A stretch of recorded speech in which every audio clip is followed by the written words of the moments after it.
Welcome to the Learning Box by Puntoon Kids, where there's so much for children to learn and do. And today we are here with a session on wealthy water, with hands-on experiences and activities for you all to do along with me. We just need a few simple things which I request mums, dads, sisters, brothers to quickly get. We just need around 3 to 4 glasses of water, 2 different paints, something sweet and something bitter to taste, and different shaped containers. Any would do. So, are we all set and ready with everything that we need? We are going to first start with water. And I'm sure we all drink lots of water every day to keep ourselves healthy, because water is very important for our body. It helps us to flush out all the food that is not required. So let's start with drinking a sip. Come on everyone, let's drink it together. See, when you're sipping water, does it have any taste? Do you feel any taste? Let's sip it again. I'm not getting any taste. Are you getting any sweet, bitter, sour, any taste? Spicy? Come on everyone, let's sip it again. There's no taste. So that means water has no taste. Water has no taste. Now let's see. What are we going to do? Because water has no taste, I'm taking it in a glass. And I am going to add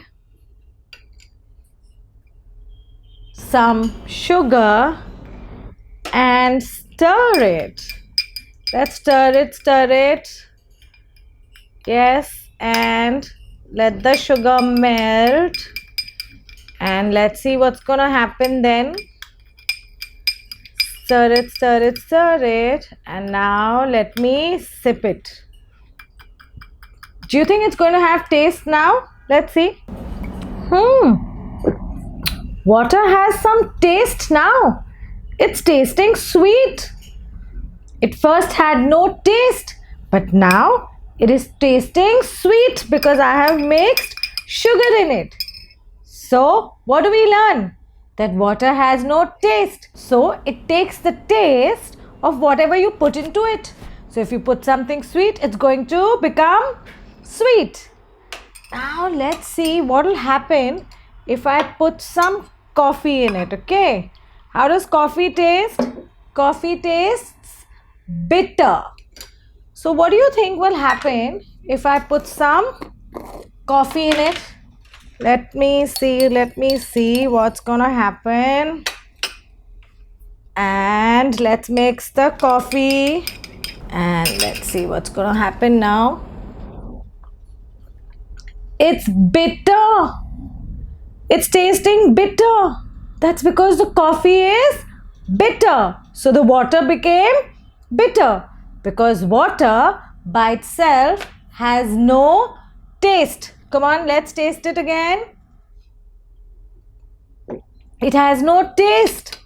But when I mixed sugar, it became sweet because sugar is sweet. When I mixed coffee into it, it became bitter because coffee is bitter.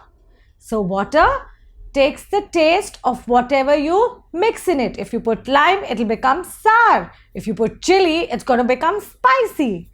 So water has no taste. Now I'm going to take some water and I'm going to put it in a glass. And let's see the color of the water. Can you see any color? Is it black? No. Is it white? No. Is it red or blue? No. So water has no color. It is transparent. When something has no color, what do we say? It is transparent. So water is transparent. Now let's see what's going to happen. I am going to take some red paint and dip my brush in the red paint. I hope all of you are doing it with me. And dip the brush in, and here we go. What happened to the color of water? See, from transparent it became red because water has no color. So whatever color you're going to add in the water, it's going to take the same color.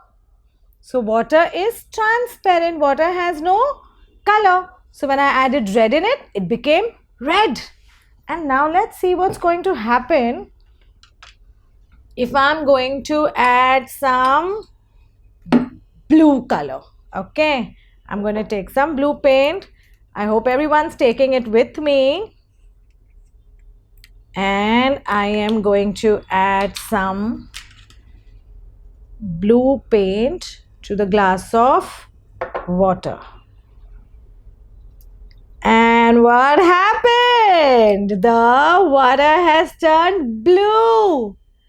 The water was first transparent. That means it has no color, and it now became blue because we mixed blue in it. And what do you think will happen if I mix green in it? Absolutely, it will become green. And what if I mix white in it? Yes, it'll become white, and if I mix black in it, it's going to become black because water has no color. It is transparent. Now, let's look at this bottle of water. What is the shape of the bottle? Yes, it is a cylinder. Yes, it's tall and it's round. So, this is called cylinder. This is the shape of a cylinder. So when I've put the water in the cylinder shaped bottle, it looks like that. It fits into it. Yes. And now what am I going to do? See what I have here. I have a square shaped container. Yes. And when I pour the water in the square shape, what do you think is going to happen? Will the water go in it? Yes. See? So when water is in a cylinder container, it's taking the shape. When water is in the square container, it's still fitting into that. And now I have an oval container. So I'm going to pour it in this container.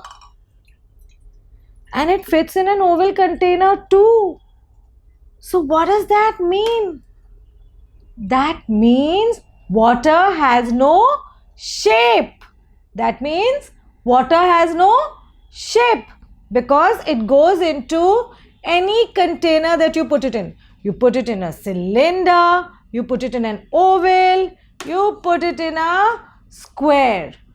So water is a liquid, so it has no shape. Yes?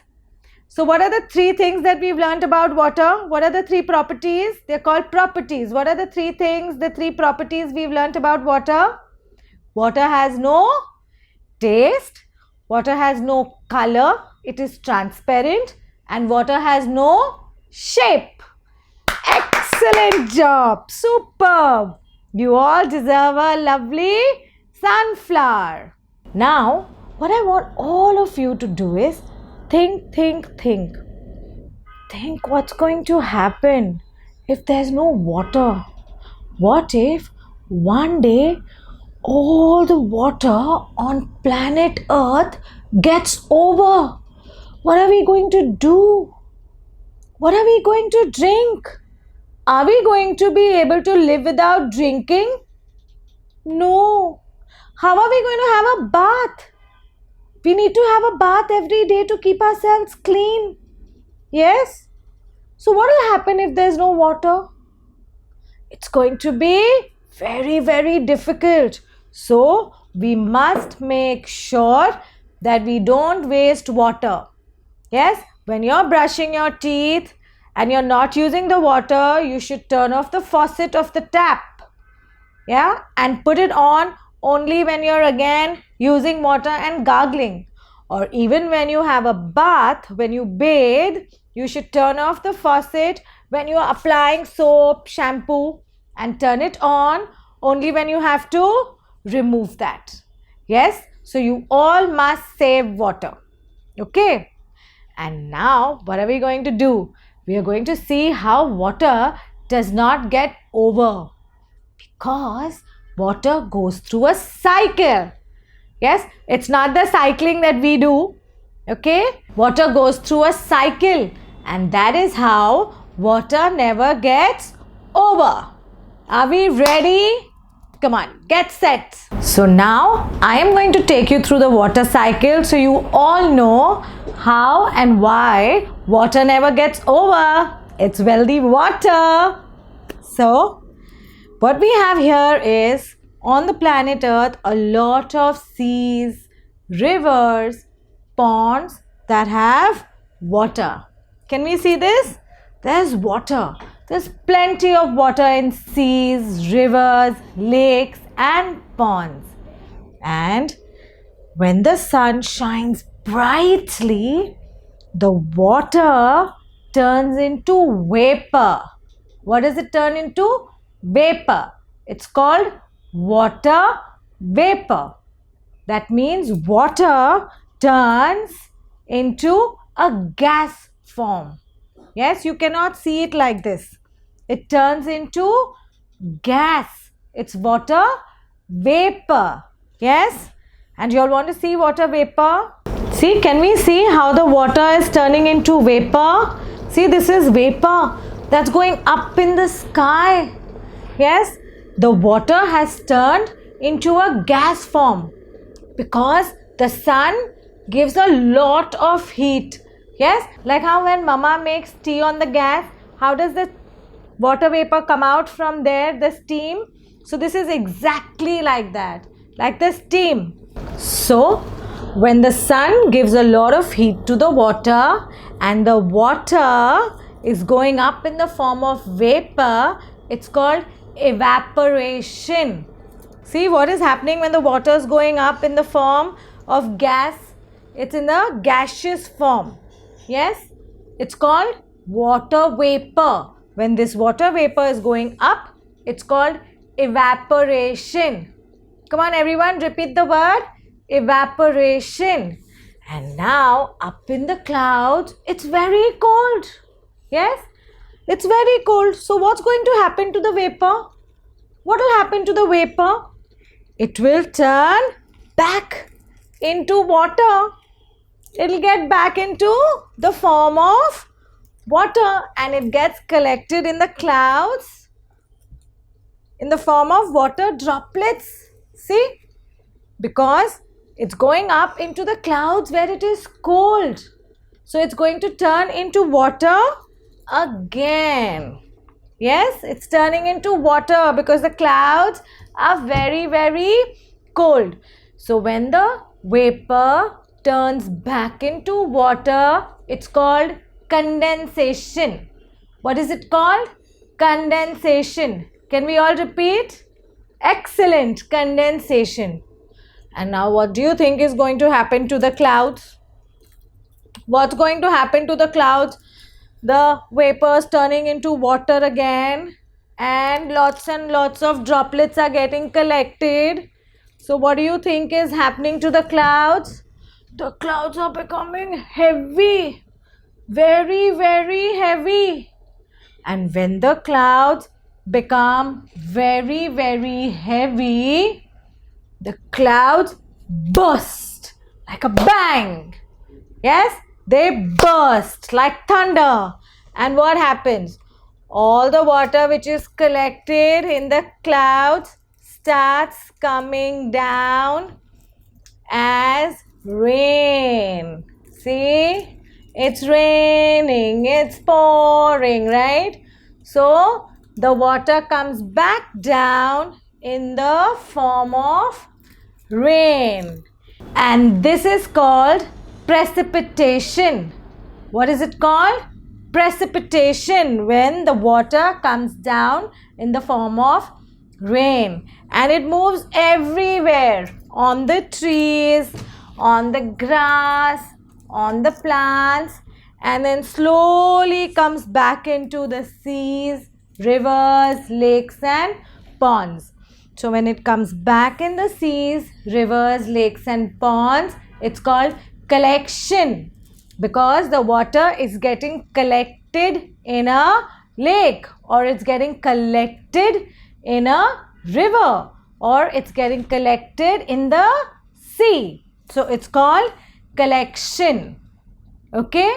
And that is the reason why water never gets over, because it's a cycle.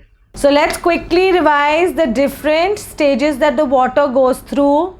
Yes, the different stages in the cycle of water. See, what happens first? The water gets a lot of heat from the sun. Yeah, because the sun is very, very hot. So the water gets a lot of heat from the sun and it becomes very hot. And when it becomes very hot, what happens? It turns into water vapor. It goes up in the air, up like vapor. So this is called evaporation. The water is evaporating. And then it gets collected in the clouds. But in the clouds, it's very, very cold. It's cold. So the water vapor turns back into droplets. And this is called condensation. It's called condensation. And when the clouds become very heavy, they burst. And the water comes down back on planet Earth in the form of rain. And this is called precipitation. And the water goes everywhere on plants, trees, grass, and finally gets collected in the lakes, ponds and rivers. That is called collection. So this is how water goes up, comes back down, goes up, comes back down. And that's called the water cycle. And that's why water never gets over. And thank God for that. Just imagine, what would we do without water? Yes? So I hope all of you have learnt a lot about water today. And if you have and you've enjoyed the session, please do like, share and subscribe. See you soon. Bye.